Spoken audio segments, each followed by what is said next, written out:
नमस्कार, समय शिखर में आपका स्वागत है। मैं संजय मिश्र।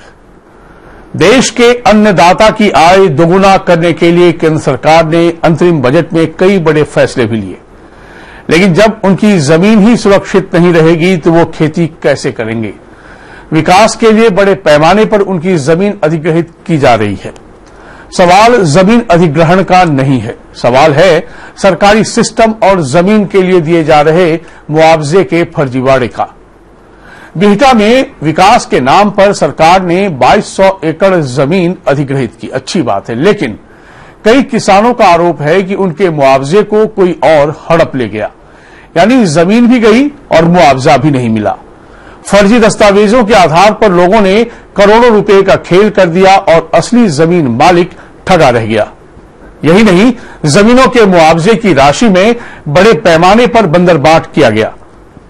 इसका परिणाम यह रहा कि जमीन मालिक अपने हक के लिए सड़क पर उतरते हैं या फिर कोर्ट में जाते हैं तो विकास के काम में भी अड़ंगा लग जाता है।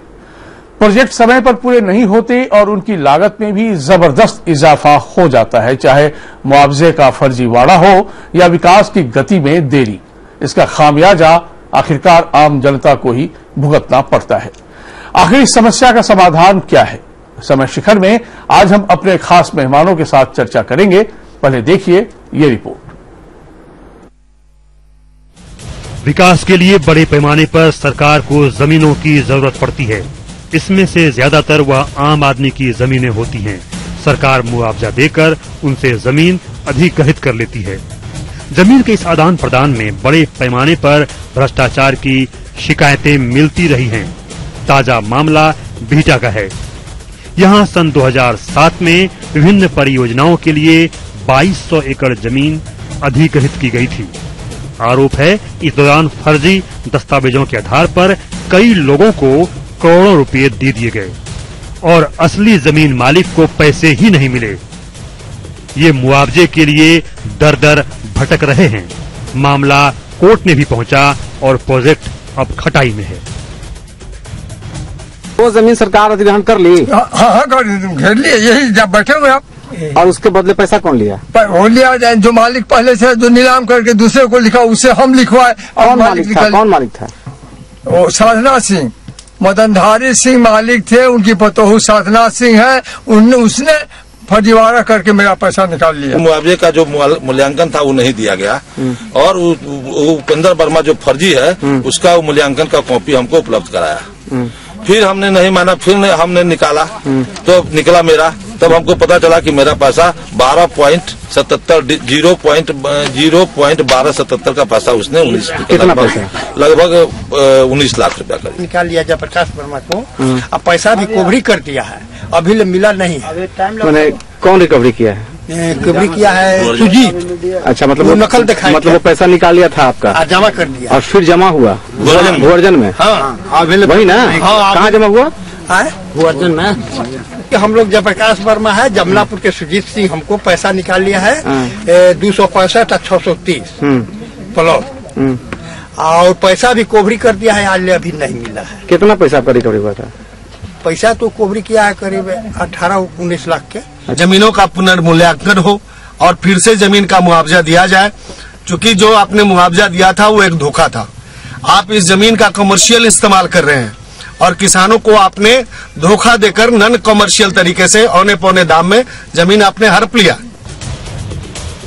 पैसे न मिलने पर किसान ठगे महसूस कर रहे हैं। उनकी जमीन भी गई और जेब भी खाली है। वे अपनी जमीन पर धरना दे रहे हैं, अपने हक की मांग कर रहे हैं, तो वहीं मौके पर पहुंचा प्रशासन अपनी हेकड़ी दिखाने में पीछे नहीं है। क्या भाई, इससे आगे बढ़ेगा ना, ये थोड़ा ना रहेगा। मार्च तक हम लोगों को इसको काम कराना है। अभी तक मुझे डीएम सर के वहाँ से फोन आता था, मुझे वहाँ से गृह मंत्रालय से फोन, उसमें परिवर्तन है, उसकी इंटेंसिटी में परिवर्तन है। वहीं कई इलाके ऐसे भी हैं जहां किसानों ने सरकार को जमीन देने से इसलिए मना कर दिया है क्योंकि उन्हें उचित मुआवजा नहीं मिल रहा है। किसानों का आरोप है कि सरकार अपने वादों पर अमल नहीं कर रही है। सरकार ने जब अधिग्रहण किया था तो क्या वादे किए थे और सरकार उन वादों का आज क्या हुआ? 2014 के कानून से बाजार का 4 गुना नियम कानून के तहत देना था, वो दे नहीं रहा है। हम लोग तो रोड पर मैंने आ गए हैं, जमीन भी चला गया। कई एक तरह के वादे किए थे कि हम नौकरी देंगे, करेंगे, हम लोग सुरक्षा से दिए थे। कुछ किसानों के साथ ऐसा हुआ कि उनको पैसा नहीं मिला और जो जिला का भूमि अधिग्रहण कार्यालय है वो उनसे आधा पैसा का बंदर बांट करके और किसी भी तीसरे व्यक्ति को फर्जी कागजात के आधार पर भुगतान कर रहा है। ये खुला खेल चल रहा है और इसमें पूरे तौर पर जो बड़े स्तर के जो प्रशासनिक पदाधिकारी हैं उनकी और सरकार में जो ऊंचे पद पर बैठे हुए जो लोग हैं, बल्कि जो राजनीतिक नेतृत्व है, उन लोगों की सहभागिता है इसमें।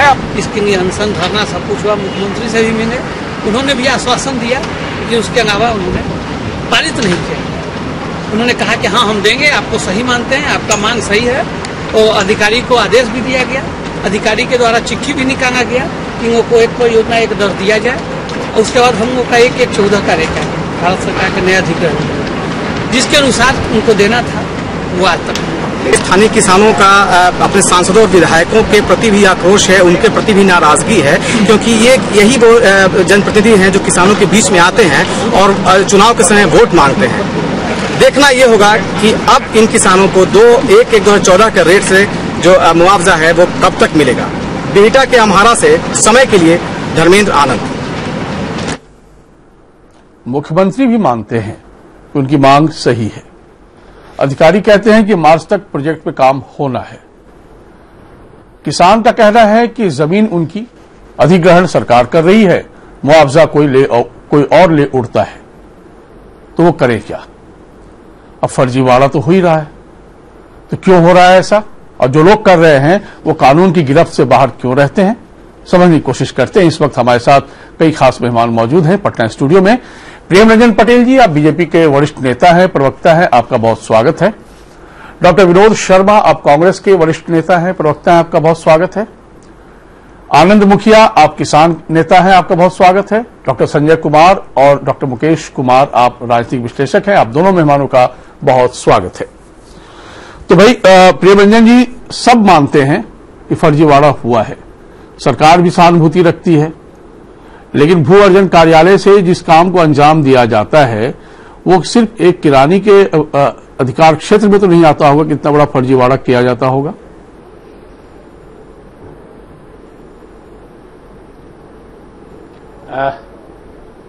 आपने दिखाया अपने विजुअल में जी, और किसान भी कह रहे हैं कि जमीन हमारा है और उसके कागज कोई दूसरा व्यक्ति बनवा करके और उसका मुआवजा ले रहा है।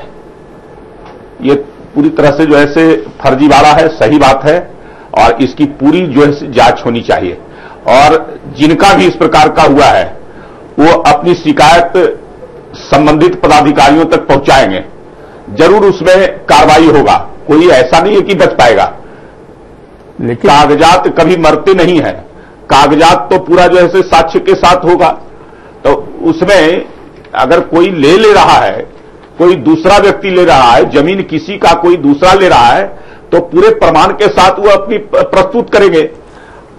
और इस प्रकार का कोई अगर पदाधिकारी भी कर रहा है, उसमें साथ दे रहा है उस फर्जीवाड़े में, तो उसके ऊपर भी कार्रवाई होती है। कई ऐसे पदाधिकारियों के ऊपर हुआ है जी, आपने देखा होगा कि कई जगह इस प्रकार के घटनाएं आई है जिसमें कुछ पदाधिकारियों के मिली भगत से इस प्रकार का घटना को अंजाम दिया गया है कि जमीन किसी का, उसको किसी के नाम से चढ़ा दिया जाता है, किसी के नाम दर्शा दिया जाता है, उसका रसीद कटवा दिया जाता है, मालिकाना हक दिखा दिया जाता है किसी दूसरे को, और उस आधार पर उसको जमीन का भुगतान कर दिया जाता है। अच्छी बात है कि सरकार भी स्वीकार रही है, आरडीडी भी बात को मान रही है, लेकिन अधिकारियों के साथ देंगे तो जरूर कार्रवाई होगी। ठीक बात है, बच नहीं पाएगा। नहीं, कार्रवाई तो होगी और होनी भी चाहिए, लेकिन अभी तक का कार्रवाई हो नहीं पाई है, बावजूद इसके कि सरकार के पास वो किसान गुहार भी लगा चुके हैं, मुख्यमंत्री भरोसा भी दिला चुके हैं, लेकिन वो ठगे से ठगे अभी महसूस कर रहे हैं, इसलिए धरना पर बैठे हुए हैं। बहरहाल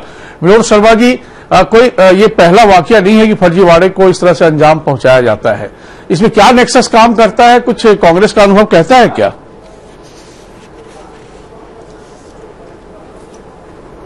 देखिए, निश्चित रूप से कांग्रेस शासन काल में 2013 में बिल लाया गया था और 14 में पास हुआ बिल, 120 वर्ष पुराना बिल काफी किसानों के हित में काम किए गए, काफी संशोधन किए गए। लेकिन आश्चर्य होता है कि संचार क्रांति के युग में, आज संचार क्रांति ऑनलाइन ही सारी ऑफिस जो बता रहे हैं, भूअर्जन ऑफिस से लेकर सारी चीजें ऑनलाइन है, उसके बाद फर्जीवाड़ा होना ये राज्य सरकार की विफलता है। और निश्चित रूप से राज्य सरकार को इस पर सख्ती से काम करना चाहिए कि ऐसी घटनाएं बार बार नहीं हो। और ये लगातार यह नहीं राजीव नगर में हो रही है, जहां भी हो रही है, इस तरह की बातें लगातार हो रही है और सरकार सोई हुई है। केवल कहने से कि आगे से नहीं होगा, कुछ करके दिखाना होगा इनको, तभी जनता विश्वास करेगी। जी बिल्कुल।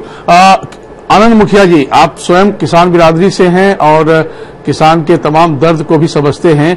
क्या इस पूरे मामले में, और सिर्फ बिहटा की बात नहीं है, हम आपको पूरे 1 घंटे कार्यक्रम में कई जगह ले चलेंगे जहां किसान करा रहे हैं कि जमीन उनकी हक कोई और ले गया, कहां तक आप लोगों की नजर जाती है आनंद मुखिया जी?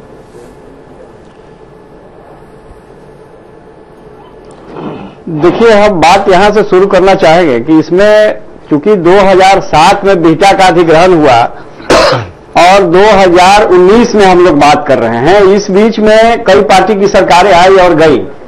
1/1/14 से पूरे देश में नया भूमि अधिग्रहण कानून लागू है। लेकिन जिस बिहटा की बात हो रही है वहां के लिए बिहार सरकार ने 1894 के कानून से भुगतान करने का एक नया कानून बनाया। आश्चर्य तो इस बात का हुआ कि विधानमंडल के दोनों सदनों में ये कानून सर्वसम्मति से पास हुआ। किसानों के तरफ से किसी ने बोलने की जरूरत नहीं की। 2500 एकड़ लगभग जमीन एक्वायर हुआ है और किसानों ने खुशी से और स्वेच्छा से वो जमीन दी है विकास के नाम पर। लेकिन उसमें लगभग 25% किसान हैं जिनको आज तक 1 पैसे का भुगतान नहीं हुआ है। वे सरकारी कार्यालय के चक्कर लगा रहे हैं। जिनको भुगतान हुआ है उनको काफी चढ़ाना पड़ा है भूमि अधिग्रहण के कार्यालयों में। इस तरह का भुगतान हुआ है कि एक प्लॉट में 4 रेट से भुगतान हुआ है। हमने सीधे मुख्यमंत्री से, जो हमारे माननीय मुख्यमंत्री हैं, लगभग 2-3 वर्ष पहले एक डेलीगेट के रूप में हम लोग उनसे मिले थे और सारी बात उनके पास रखे थे। खुद उनके द्वारा आश्चर्य जताया गया कि एक प्लॉट का 4 रेट से कैसे पेमेंट हुआ। और जब 1/1/14 से पूरे देश में नया भूमि अधिग्रहण कानून लागू है तो फिर उसके अनुसार भुगतान नहीं करने का क्या कारण बनता है? एक तरफ सरकार खुद की बनाई हुई प्राधिकार में केस हार गई, हाईकोर्ट में अपील में चली गई, दूसरी तरफ विधानमंडल के दोनों सदनों में बिहटा के लिए एक अलग कानून बना। कितना आश्चर्य होता है। यदि ब्रिटिश पीरियड की बात, जो हम लोगों के ग्रैंडफादर वगैरह जो स्वतंत्रता सेनानी है वो बताते थे कि अंग्रेजों के समय में किसानों की जमीन हड़प ली जाती थी, जबरदस्ती दखल कर ली जाती थी, लगभग वही स्थिति है। भूमि अधिग्रहण का जो मामला है यह बिहार के लिए इतना बड़ा घोटाला है कि यदि सही ढंग से जांच किया जाए तो अरबों रुपए का यह घोटाला सामने आएगा।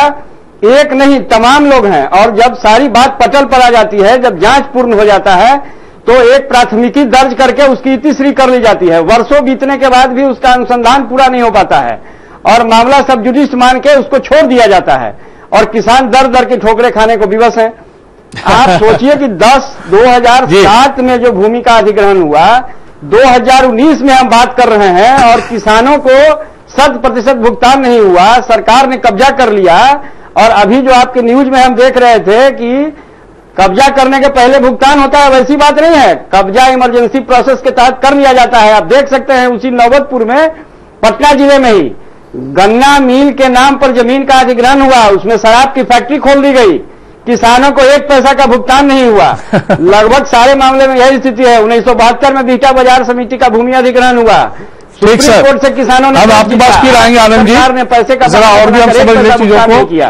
पूरे बिहार का रिपोर्ट हम आपको बताएंगे कि हाँ, आ रहे चिंता मत कीजिए। अब आपका को क्रश किया जा रहा है। अब आपका फिर आएंगे। डॉक्टर संजय कुमार, क्या है ना कि विकास तो होना जरूरी है, क्योंकि ये बात तो सही है और संकुचित दायरे में रहकर तो विकास होता नहीं है। सरकार को बहुत सारे प्रोजेक्ट को लाना होता है, उसको उस पर काम होना भी जरूरी है और उसी के तहत जमीन अधिग्रहित की भी जाती है। एक नियम कानून बना हुआ है, नियम कायदे को यदि फॉलो करे तो कोई दिक्कत नहीं होती है। लेकिन ये कौन सी मानसिकता काम कर रही है कि एक जिन्होंने बड़े विकास के लिए उत्साहित होकर अपनी जमीन दी, खेत दिए, वो दर दर भटक रहे हैं और हर जगह सब सहमत है उनसे, सरकार से लेकर राजनीति तक सहमत है, आम आदमी भी सहमत है, लेकिन न्याय उसके पास नहीं पहुंच रहा है। क्यों? देखिए, इसमें अधिकारियों की जो शिथिलता है, इसकी वजह से चीजें यहां छूट रही है। कोई भी वेलफेयर गवर्नमेंट ये नहीं चाहेगी कि जब हमने कोई विकास के प्रोजेक्ट को लॉन्च करने की योजना बनाई है, हमने किसानों का जमीन एक्वायर किया है, तो उसको मुआवजा न मिले या जो राशि एक्ट के तहत हमने तय किया है वो राशि उनको हम न दें। ये कोई सरकार नहीं चाहेगी। लेकिन जो फर्जीवाड़ा होता है वो फर्जीवाड़ा होता है अधिकारियों के माध्यम से, चाहे वो भू अर्जन पदाधिकारी हो या जो डिस्ट्रिक्ट मजिस्ट्रेट जिनके जिम्मे रेवेन्यू का पार्ट होता है कि जाकर के जमीन को अपने अधीन करना और फिर उन किसानों को उसकी राशि मुहैया कराना। ये बीच का जो पार्ट है वही सारा खेल होता है। आपका विजुअल ही मैं देख रहा था, वो एक किसान बता रहे थे कि भाई कोई मदनधारी सिंह की जमीन थी, हो सकता है कि उनसे ये जमीन खरीदे होंगे, बाद में गवर्नमेंट एक्वायर कर ली वो जमीन, और उनकी बहू जो है वो साधना सिंह वो जाकर के अपना पहले का पुरानी जमीन की कागजात दिखा करके पैसा निकाल लेती है। तो भाई मदनधारी सिंह जी से जिसने भी जमीन खरीदी वो व्यक्ति तो अब सड़क पर आ गया, अब न जमीन उसके पास रही न उसके पास सरकार के पैसे आए। तो यहां पर सरकार को थोड़ा सा गंभीरतापूर्वक देखनी होगी कि जो हमारे अधिकारी हैं, क्या ये अधिकारी, एक तो कि ऐसे ही जमीन कम गई है, जमीन तो रोज बनती नहीं है, हमारी आबादी बढ़ रही है, विकास की गति तेज हो रही है, लेकिन जमीन तो सीमित है। अब उस सीमित जमीन का कितना प्रैक्टिकल उपयोग कर पाएंगे? किसान अगर है तो खेती आकाश में तो करेगा नहीं, वो तो कोई जमीन पर ही करेगा। ठीक है, आपने कहा कि भाई जो कृषि योग्य जमीन है उसका 4 गुना हम राशि देंगे। किसान को लगा कि चलो थोड़ा दूर ही सही इस राशि से थोड़ी जमीन भी 4 गुना को मैं थोड़ा क्लियर ना व्यवसाय डॉक्टर संजय कुमार, 4 गुना राशि की बात जो आती है ना, उसमें थोड़ा सा हमें संशोधन करने की भी आवश्यकता है। 1.25 गुना से लेकर 1.5 गुना तक या 2 गुना तक मैक्सिमम है मुआवजा। क्या आनंद मुखिया जी, मैं गलत तो नहीं बोल रहा हूं?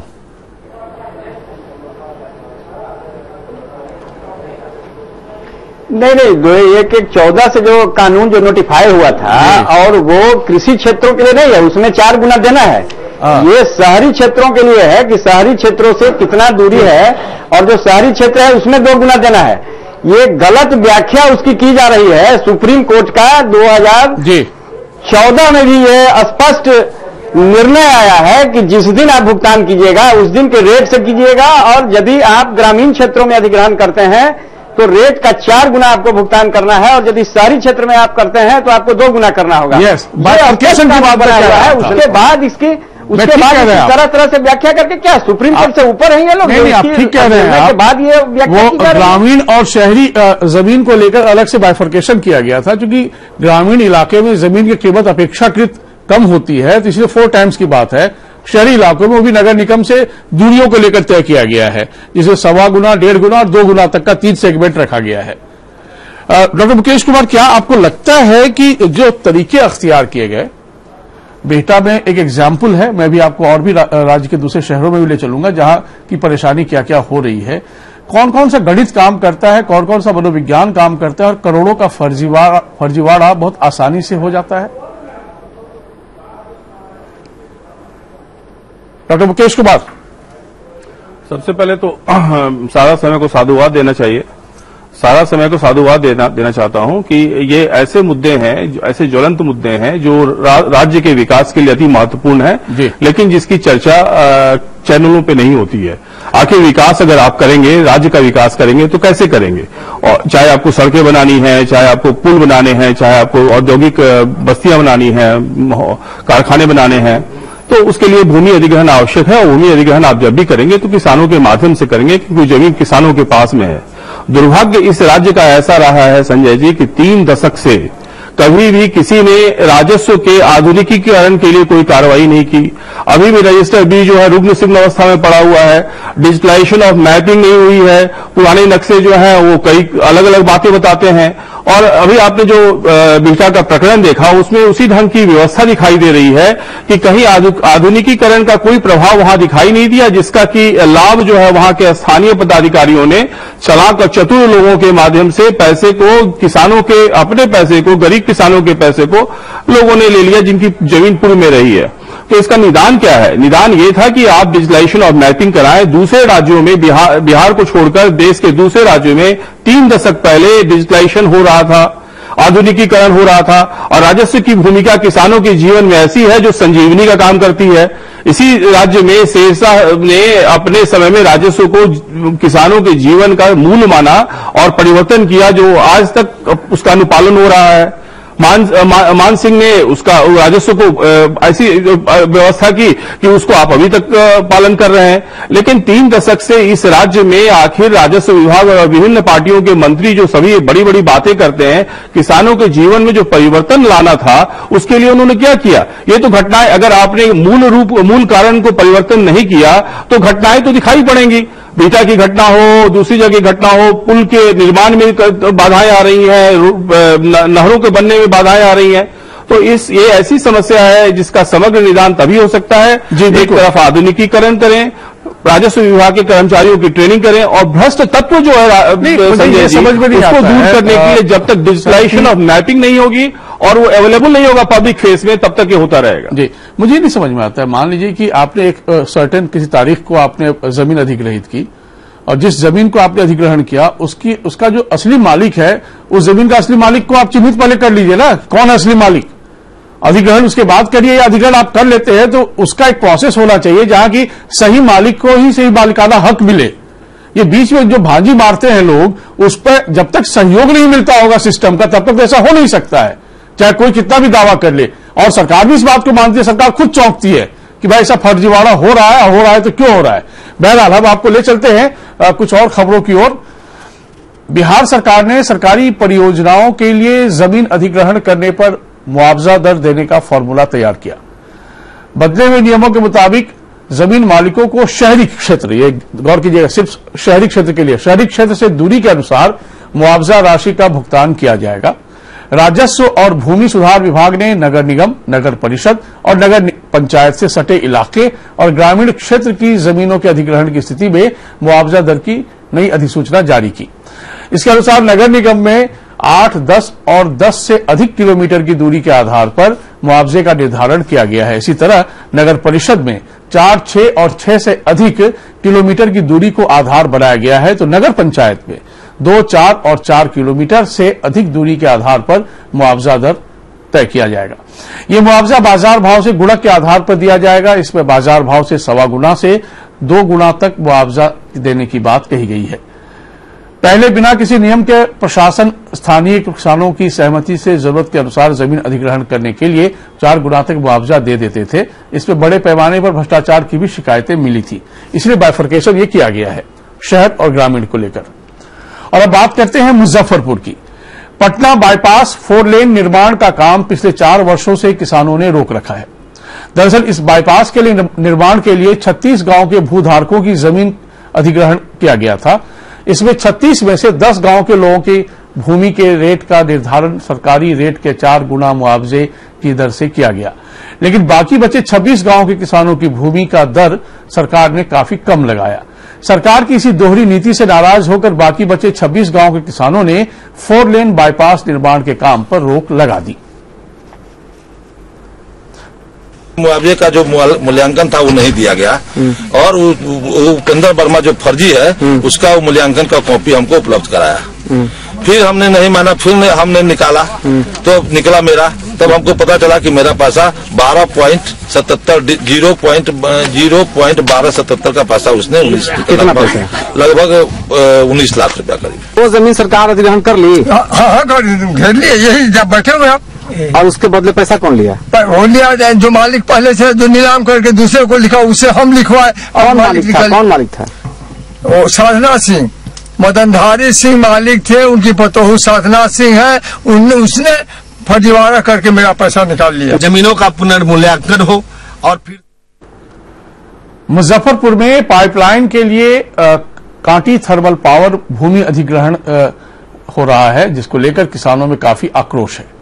किसानों का आरोप है कि कांटी थर्मल किसानों को उचित मुआवजा नहीं दे रहा। इसको लेकर कांटी के ढेमहा गांव में किसानों ने बैठक का भी आयोजन किया।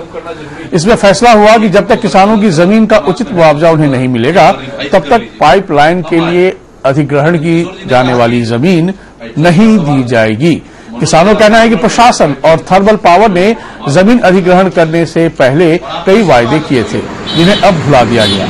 आपको बता दें कि कलवारी कांटी और कांटी मोरसड़ी पाइपलाइन का काम बीते 5 वर्ष से लंबित पड़ा हुआ है। हम लोग सर्वसम्मति से निर्णय लिए हैं कि धमौली में जो किसानों का जमीन आवासीय लिया गया है, उसी दर पर हम लोग का भी जमीन आवासीय जब तक एनटीपीसी और बिहार सरकार नहीं लेगी तब तक हम लोग जमीन नहीं देंगे और आवासीय के रेट से ही हम लोग जमीन देंगे। इसके पीछे कुछ भी कर ले सरकार, हम लोग जमीन देने वाले नहीं है। एनटीपीसी द्वारा जो फ्लाई एश डैक के लिए अधिग्रहण किया जा रहा है जमीन, इसमें संविधान में नैसर्गिक न्याय बताता है कि एक काम के लिए एक मुआवजा।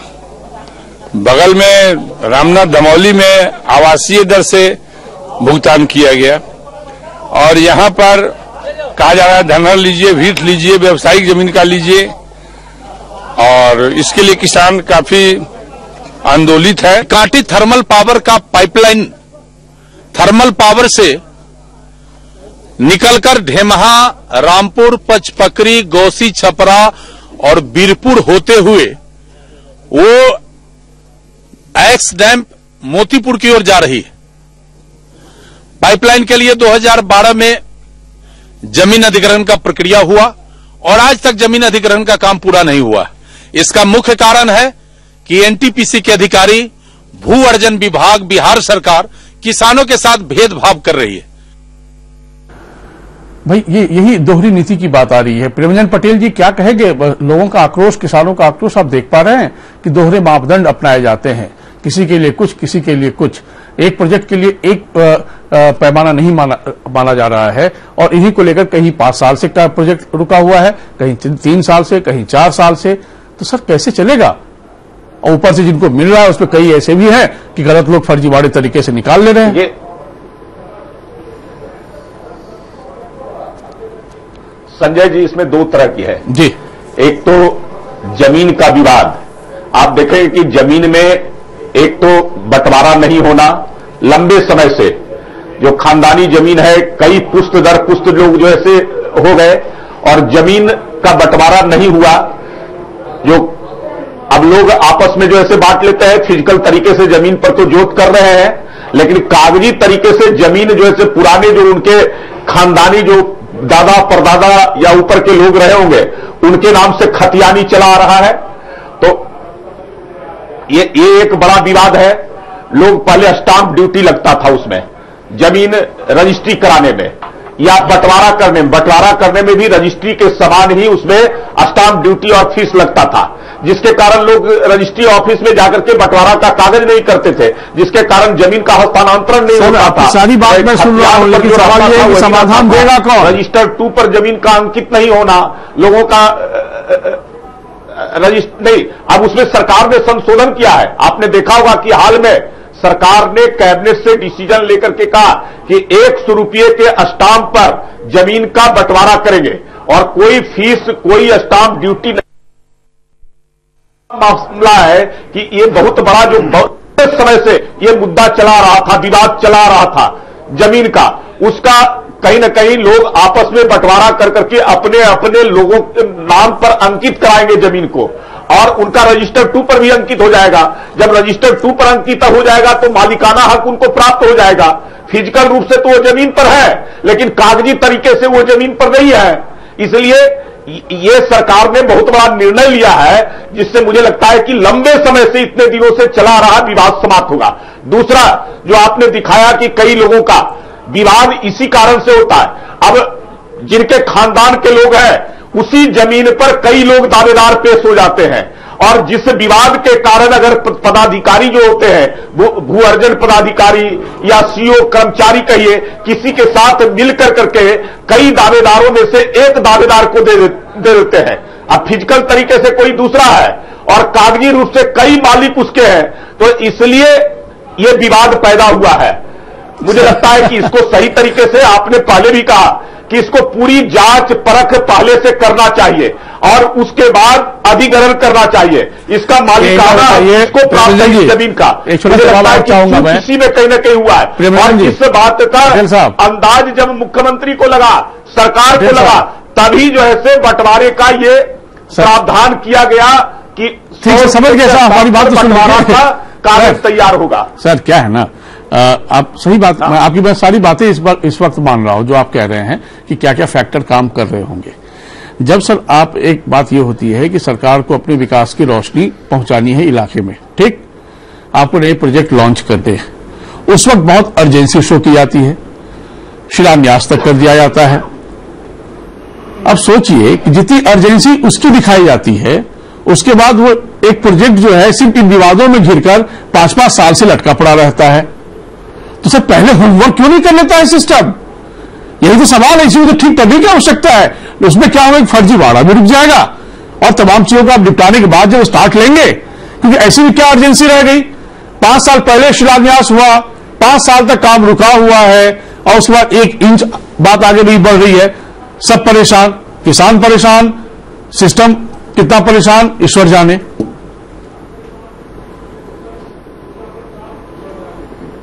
संजय जी, देखिए बिहार में जमीन की कमी है और जमीन से लोगों का भावनात्मक लगाव है, लोग देना नहीं चाहते हैं और लंबे समय से जो वास्तविक कीमत होती थी वह भी मुआवजा में, सरकारी जो मुआवजा होता था वो कम होता था।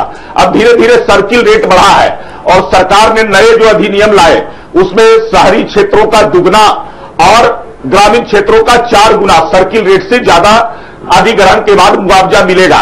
तो मुझे लगता है कि अब धीरे धीरे जमीन, सर ये तो आपने एक मापदंड बनाया, लेकिन जिसको मिलेगा उसी को तो फर्जीवाड़ा हो जा रहा है इसी स्थिति में। लेकिन फिर भी जिनके पास जमीन की कमी होती है वो नहीं चाहते हैं। ठीक कह रहे हैं सर, आप मान लिया आपकी बात। लेकिन आनंद मुखिया जी ये बताइए, बिहटा या दूसरे अन्य इलाकों का हम एग्जाम्पल जब देखते हैं तो वहां तो ये नहीं लगता है कि लोग जमीन देने से बचना चाह रहे हैं। लोग तो खुशी खुशी जमीन दे रहे हैं और देने के बाद परेशान हो रहे हैं, फंस रहे हैं, दर दर भटक रहे हैं। 2-3 बात हम स्पष्ट कर देना चाहते हैं। 2007 में जब बिहटा में भूमि अधिग्रहण का मामला आया तो लोगों ने बहुत खुशी से जमीन दिया। उस समय बिहार में एक परियोजना 1 रेट की नीति लागू थी, लेकिन उस नीति को आज तक बिहटा में भी नहीं लागू किया गया और बिहार के दूसरे हिस्सों में भी नहीं लागू किया गया। इसके अतिरिक्त मैं आपको यह बताना चाहता हूं कि रजिस्टर 2 में जिन लोगों का नाम दर्ज है और सिर्फ 1 दावेदार हैं, वैसे भी अधिकांश लोगों को नहीं मिला। बहुत सारे लोग कोर्ट से केस जीत के आए, क्योंकि भू अर्जन कार्यालय में भी उसका एक अपना कोर्ट है जहां किसी तरह के विवाद होने पर उनके द्वारा इसकी सुनवाई की जाती है और तब आदेश किया जाता है उनके भुगतान के लिए। उसके बाद सरकार द्वारा प्राधिकार बनाया गया, उसकी भी जो निर्णय आ रही है वो भी सरकार नहीं मान रही है। बिहटा में अधिकांश किसानों ने लिख के दिया कि हम स्वेच्छा से जमीन दे रहे हैं विकास के लिए, हमको इसका उचित मुआवजा मिलना चाहिए। बिल्कुल वही तो मैं कह रहा हूं ना, सिर्फ एक फैक्टर नहीं है जो नीति जहां लोगों ने खुशी खुशी उसके अनुसार भी नहीं मिला। जहां लोगों ने 2013 में जो कानून वहां भी लोग परेशान है, लागू है उसके अनुसार भी ठीक कह रहे हैं। मैं बाकी मेहमानों के पास जाऊं उससे पहले और तस्वीर से रूबरू करा देते हैं। हवाई अड्डे के लिए 126 मैं आपके पास फिर रुक करूंगा, कुछ और खबर देख लेते हैं फिर चलेंगे बाकी मेहमानों के पास। भागलपुर सुल्तानगंज मार्ग में 2 गच्छी से 0 माइल के बीच निर्माणाधीन 16 किलोमीटर का बाईपास आज भी अधूरा पड़ा है। इसके मार्च महीने तक पूरे होने की उम्मीद जताई जा रही है। बाईपास परियोजना में 90% भू अर्जन होने के बाद नवंबर 2015 में निर्माण कार्य शुरू हुआ था, जिसे नवंबर 2017 में पूरा होना था, लेकिन अब ये तारीख मार्च 2019 के मार्च महीने तक पहुंच गई है। इस बाईपास के पूरा न होने का मुख्य कारण 155 मीटर भूमि का अर्जन नहीं हो पाना है। जिस वक्त ये काम हो रहा था उस वक्त प्रशासन की भूल के चलते 155 मीटर के हिस्से का अर्जन नहीं हो पाया। इसके चलते 16 किलोमीटर जमीन के अर्जन में पुराने दर से करीब 4 करोड़ रुपए खर्च हुए। वहीं सिर्फ 155 मीटर भू अर्जन के लिए सरकार को 5.5 करोड़ रुपए खर्च करने पड़े। 2001 में शुरू हुई बाईपास परियोजना करीब 16 साल तक रेंगती रही। 60 करोड़ का ये प्रोजेक्ट अब 310 करोड़ तक पहुंच चुका है। बाईपास में खुटहा के पास सर्विस रोड नहीं बनाने को लेकर एक बार फिर से माफी चाहूंगा हाईकोर्ट पे मामला पहुंच चुका है। पहली जनहित याचिका दायर करने के दौरान हाईकोर्ट ने आदेश दिया था कि न्याय संगत कार्रवाई हो, लेकिन विभाग ने कोई काम नहीं किया। इसके बाद एक बार फिर कोर्ट में आदेश की अवमानना की याचिका दायर की गई। लेकिन तस्वीर आपके सामने है।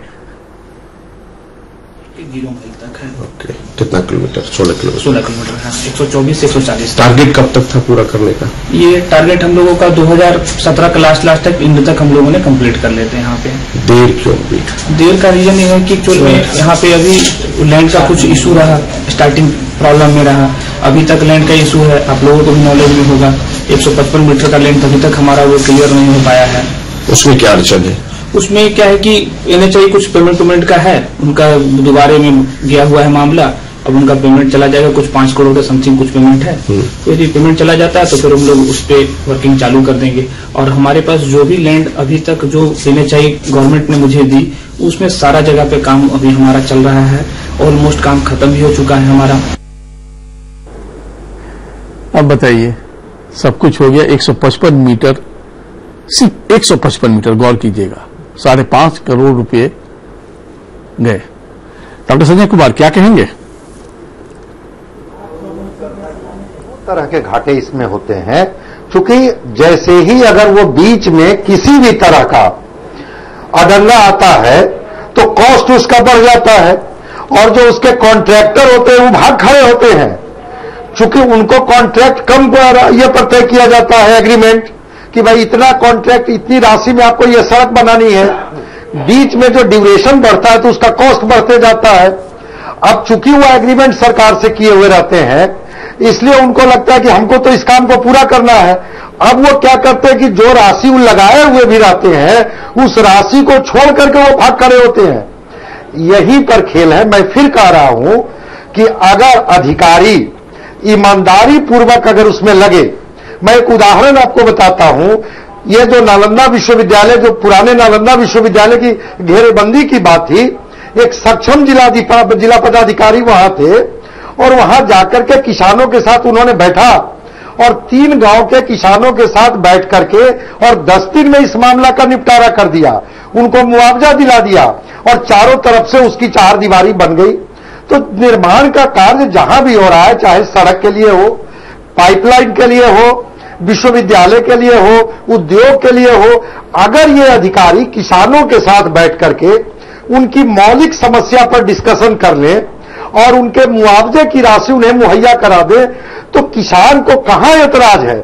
उसको तो लगता है कि यह राशि जो मिल जाएगी, इस राशि से मेरी रोजी रोटी भी हो जाएगी और चलो खेती योग्य जमीन या बिल्कुल सर, बिल्कुल खरीद भी लेंगे। आप ठीक कह रहे हैं, एकदम मैं आपसे सहमत हूं। और ये बार बार ये जो तर्क दिए जाते हैं कि किसान लोगों को जमीन से बहुत लगाव है, लोग देना नहीं चाहते हैं, अब वो तर्क बहुत पुराने हो गए, क्योंकि हर कोई अपना भी प्रोग्रेस चाहता है। और सरकार ने जो नियम कानून बनाए हुए हैं, जो मापदंड तैयार किए हुए हैं, 2.25 गुना से लेकर 4 गुना तक का, वो अपने आप में पर्याप्त राशि भी होती है। लेकिन बस शर्त इतनी सी है कि जो सही पैसा सही आदमी तक पहुंच जाए, बस उसमें खेल हो रहा है और बंदर बांट भी हो रहा है। एक और बड़ी रिपोर्ट है विनोद शर्मा जी और मुकेश कुमार जी, हम पहले वो दिखाए थे, फिर आप दोनों मेहमानों के पास आएंगे। राज्य के विकास के लिए जमीन आवश्यक है, लेकिन जमीन का अधिग्रहण एक बड़ा मुद्दा बन चुका है। विकास की गति भी धीमी हुई है, बड़ी संख्या में परियोजनाएं अटक गई हैं। तो वहीं जमीन विवाद में अक्सर पुलिस और पब्लिक की भी भिड़ंत होती रहती है।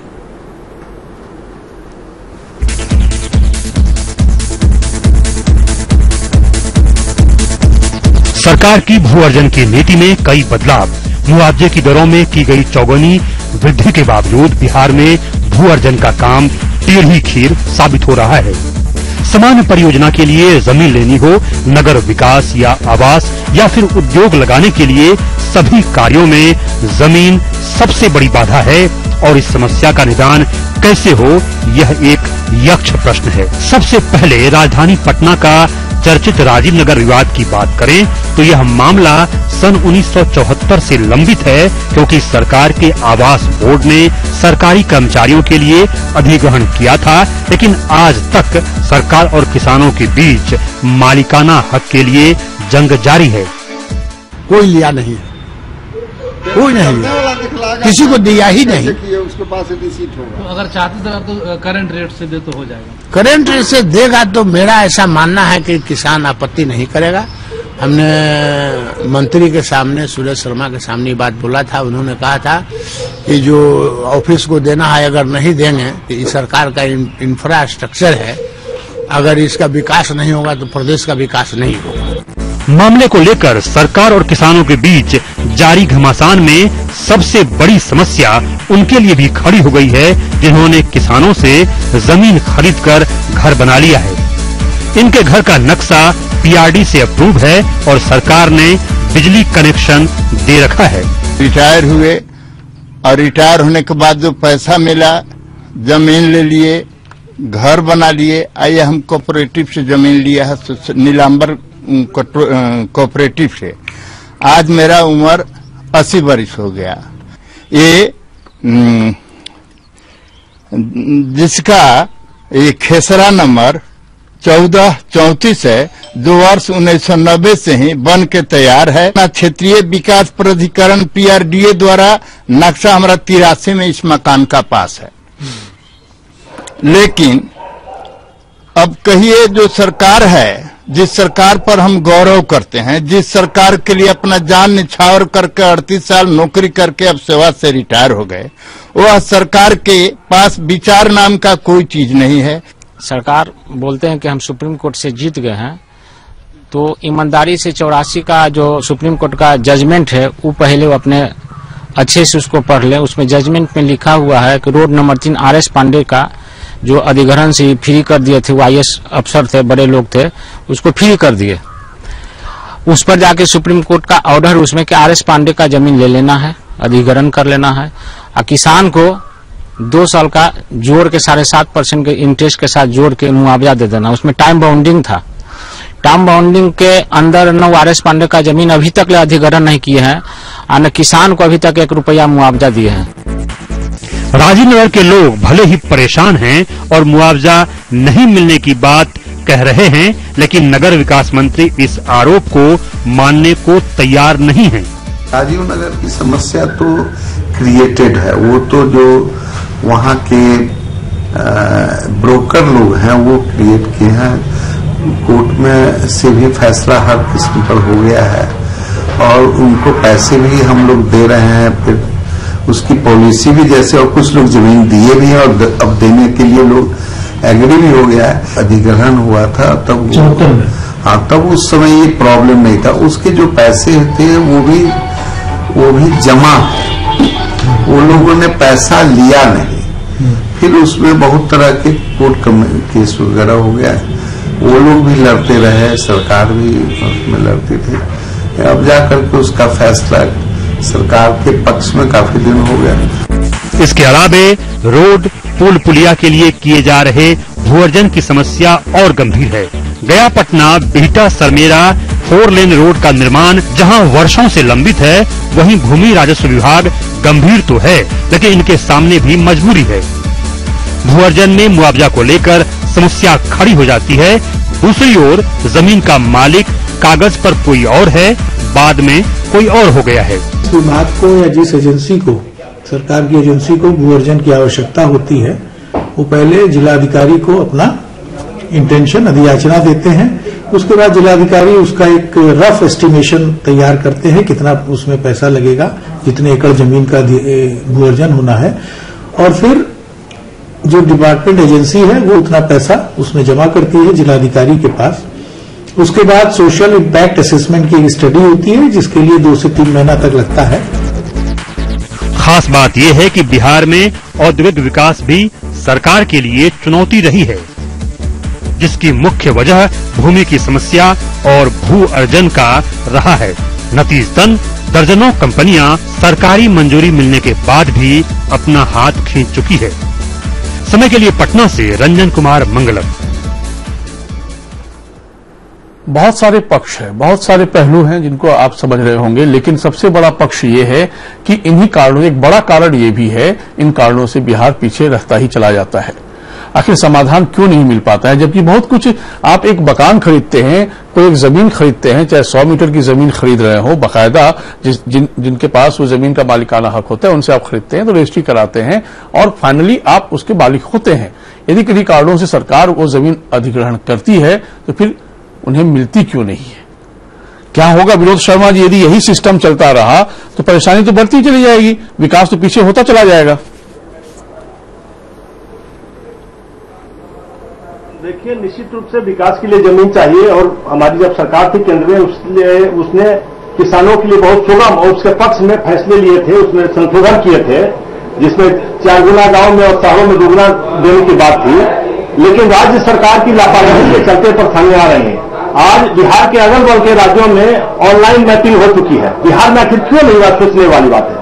तो कहीं न कहीं सरकार की इच्छा शक्ति का अभाव है कि चाह कर भी, और सारे विभाग में हो चुके हैं, कोर्ट में हो चुके हैं, अधिकांश विभागों में ऑनलाइन हो चुका है सारा सिस्टम, तो आखिर क्यों नहीं कर रही सरकार? तो कहीं न कहीं मंशा में खोट है।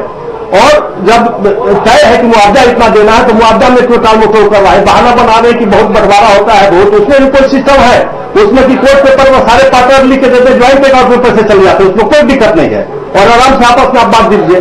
तो बहुत सारे रास्ते हैं, लेकिन सरकार चाहेगी तब ना। सरकार को तो फंसा कर रखना, पैसा नहीं देना चाहती है, उनको नौकरी देने का प्रावधान किया गया है परिवार को, वो नहीं दे रही है, तो स्वाभाविक है सरकार चाहती है पुराने रेट से दे। 5 वर्ष तक जो काम नहीं हो, अगर उद्देश्य नहीं पूरा हुआ तो स्वतः समझा जाएगा जमीन किसान का हो गया। तो ऐसे कितने प्रोजेक्ट हैं 5 साल से ऊपर हो गए, लेकिन न किसानों को मुआवजे मिले हैं, न उनके पास जमीन वापस हो रहे हैं, और उद्देश्य चेंज करके उसमें काम किए जा रहे हैं, लिए जा रहे हैं, दूसरे काम के लिए किया जा रहा है उसमें कुछ। तो कहीं ना कि राज्य सरकार पूरी तरह से इसके लिए जिम्मेवार है, लापरवाह है, और उसमें निश्चित रूप से मुख्यमंत्री को इसमें पहल करनी चाहिए, सर्वदलीय बैठक बुला के यहाँ और जो लोग भी सामाजिक कार्यकर्ता उनको लेकर के इस पर विचार करना चाहिए। जी बिल्कुल। मुकेश कुमार जी, क्या आपको लगता है कि इस पूरे मामले में सिंपल सॉल्यूशन क्या हो सकता है, और ये सॉल्यूशन नहीं है तो उलझनों को क्यों जानबूझ कर उलझा कर रखा गया है?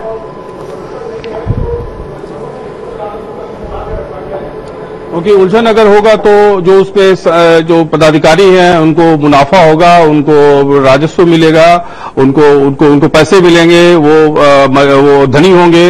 और आपने याद होगा कि एक किताब आई थी पी साईनाथ की कि everybody loves to have drought, तो एवरीबडी लव्स टू हैव इन गवर्नमेंट की जो अधिकारी होते हैं वो इसी ढंग की चीजें चाहते हैं जिससे कि उनका धन बढ़े। महत्वपूर्ण विषय ये है संजय जी कि किसी भी समस्या का निदान हो सकता है। पहली बात तो कोई भी प्रोजेक्ट आता है तो प्रोजेक्ट टास्क फोर्स बनना चाहिए बिहार जैसे राज्य में, और राजस्व की जो कड़ी है 7 महत्वपूर्ण नोडल पॉइंट्स हैं। जमीन के गांव के स्तर पर राजस्व हमारा कर्मचारी होता है, उसके ऊपर अमीन होता है, उसके ऊपर राजस्व अधिकारी होता है जिसको सर्किल इंस्पेक्टर भी कहते हैं, उसके ऊपर डीसीएलआर होते हैं, उसके ऊपर एसडीओ होता है और उसके ऊपर कलेक्टर होता है। ये कलेक्टर शब्द बड़ा महत्वपूर्ण है राजेश जी, संजय जी, क्योंकि कलेक्टर जो होता है हम इसलिए कहते हैं कि राजस्व को संभालता है, और ये परंपरा जो है अंग्रेजों के समय से चली आ रही है और आज तक है। आप अभी भी किसी को जिलाधिकारी को बोलते हैं तो कलेक्टर साहब बोलते हैं। तो राजस्व उनका सबसे प्रमुख विषय वस्तु था, उनके काम करने का जो सबसे बड़ा आधार था वो राजस्व था। तो आज राजस्व को भूल गए हैं और सारी चीजें दूसरे काम करते हैं। तो कोई भी अगर प्रोजेक्ट आता है तो उसको प्रोजेक्ट टास्क फोर्स के तहत साप्ताहिक रूप से उसका मूल्यांकन किया जाए, सभी लोग साथ में बैठे। और जिस बात का संजय जी जिक्र कर रहे थे कि इंसुलेशन फ्रॉम फार्मर्स नहीं होना चाहिए, किसानों से आप दूरी नहीं रखें, किसानों के बीच में जाएं, उनकी समस्या को समझें और उसका तत्काल निदान करें। आपके पास इतनी बड़ी फौज है अधिकारियों कर्मचारियों की कि समस्या का निदान तत्काल निकल सकता है और कोई भी प्रोजेक्ट नहीं फंसेगा। और सबसे महत्वपूर्ण बात, जो अगर भ्रष्टाचार को नहीं रोकेंगे, आपने देखा कि प्रेमचंद की कथाओं में या फणीश्वर नाथ रेणु की कथाओं में हम लोगों ने इसी राजस्व के विभिन्न जो भ्रष्टाचार के रूपों को देखा, लेकिन वो हमने कथाओं में पढ़ा था। आज वो कथाओं से बाहर निकलकर वो भ्रष्टाचार करोड़ों के रुपए में, जैसे उदाहरण के रूप में बीटा में देखा आपने, अभी भी है, या इस राज्य के लिए दुर्भाग्यपूर्ण है। जी बिल्कुल। Doctor Sanjay Kumar, concluding statement आपका क्या होगा, क्योंकि इसका समाधान यदि हो जाए तो अच्छा है, क्योंकि फर्जीवाड़े तो हो रहे हैं और आनंद मुखिया जी ने भी इस बात को एंडोर्स किया और हमारी रिपोर्ट ने भी इस बात को एंडोर्स किया है। तो कैसे रोका जाए? चैलेंज है, सरकार चाहती है रुके, फिर रुकता क्यों नहीं है? देखिए, विकास आप किसके लिए कर रहे हैं? सड़कें किसके लिए बनेगी? आवास किसके लिए बनेंगे? उद्योग किनके लिए लगेंगे? इसी बिहार के नागरिकों के लिए तो बनेंगे। और उन नागरिकों का जिनकी आपने जमीन ली है, वो किसान केवल इतनी बात कर रहे हैं कि भाई सही व्यक्ति को सही मुआवजा मिल जाए। और जिस दिन सरकार की इच्छा शक्ति मजबूत हो जाएगी, उस दिन वो अधिकारियों को जब डिक्टेट करेगी कि नहीं, ये किसान जिनकी आपने जमीन ली है, उन किसानों के खाते में मुआवजे की राशि जब तक नहीं जाएगी, तब तक उस जमीन पर हम कुछ नहीं करेंगे। कठिनाई कहां होती है, मैं एक लाइन में बात को समाप्त करता हूं। आप उसकी जमीन एक्वायर कर लेते हैं, उसके खाते में पैसे जाते नहीं हैं और वहां पर निर्माण कार्य शुरू हो जाता है, तो किसान के जो हृदय की धड़कन है वो बढ़ जाती है। लगता है कि हमारी जमीन तो चली गई, पैसे तो मेरे खाते में आए नहीं, अब हम करेंगे तो क्या करेंगे। वहां पर सरकार को थोड़ा बड़ा दिल दिखाना होगा और उन किसानों के खाते में मुआवजे की राशि डाल करके और एक किसानों के साथ बैठ करके एक निष्कर्ष निकालना होगा कि देखिए, आपकी जमीन है, इसका विकास आपके राज्य के विकास के लिए जरूरी है, इसमें आपकी भूमिका है और इसकी जो मुआवजा की राशि है ये आपके खाते में चली गई, तभी कोई बात निकल पाए। जी बिल्कुल। आनंद मुखिया जी, एक यक्ष प्रश्न का यक्ष उत्तर क्या हो सकता है?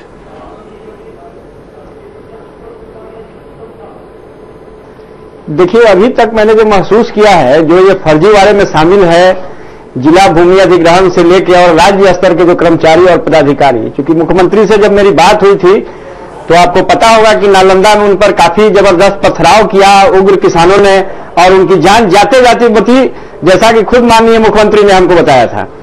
तो जो लोग ये फर्जीवाड़े में शामिल हैं, उनके खिलाफ कोई जांच और कार्रवाई, रिजल्ट ओरिएंटेड बात होनी चाहिए। सरकार की इच्छा। बिल्कुल सर, मैं आपसे सहमत हूँ। रिजल्ट ओरिएंटेड बात होगी तभी बात बनेगी, नहीं तो बात वही सड़क पर खड़ी रहेगी। किसान जमीन भी देना चाहते हैं। पटेल साहब, कितना आश्वस्त करेंगे आप किसानों को, क्योंकि अब तक तो किसान परेशान है, आगे कोई टाइम फ्रेम है उनके लिए? संक्षेप में, जो भ्रष्ट तत्व हैं उनके खिलाफ कड़ी कार्रवाई समझ लिया और ऐसी कार्रवाई हो जो एक नजीर बने बिहार के लिए। जी संजय जी, कई सारी बातें आई और सरकार को भी इस बात का ख्याल है, सरकार के नजर में है कि कहां कौन सी कठिनाइयां आती है जिसके कारण ये प्रॉब्लम खड़े हो रहे हैं।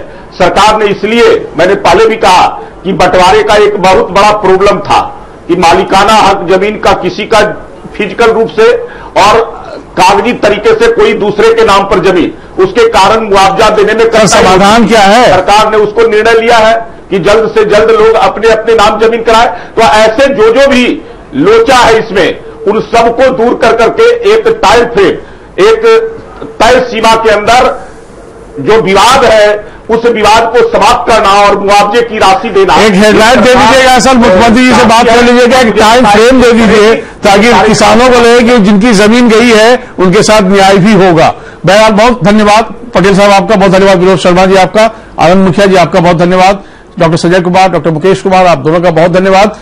लेकिन हमारे किसान, हमारे अन्नदाता और हमारे उदार चरित्र वाले वो लोग जो जमीन का अपना अधिग्रहण करवा चुके हैं सरकार के जरिए, लेकिन परेशान हैं वो लोग क्योंकि आज तक उनको मुआवजा नहीं मिला। कई लोगों को, कई को मिला भी है और कई जिनको मिला है उनमें से कई ऐसे हैं जिनकी ना तो जमीन है ना वो मालिक है, लेकिन पैसा उनके अकाउंट में है। बहुत आईने की तरह साफ मामला है। सरकार अपनी इच्छा शक्ति दिखाए और ऐसे फर्जीवाड़े का पर्दाफाश करके ऐसे लोगों के खिलाफ सख्त कार्रवाई को अंजाम तक पहुंचाए, जिसमें पदाधिकारी स्तर पर भी लोग यदि शामिल हों तो कानून अपना उचित काम करे और फिर किसानों को, सही मालिक को उसका न्याय मिल सके। सहारा समय बिहार झारखंड यही उम्मीद रखता है। नमस्कार।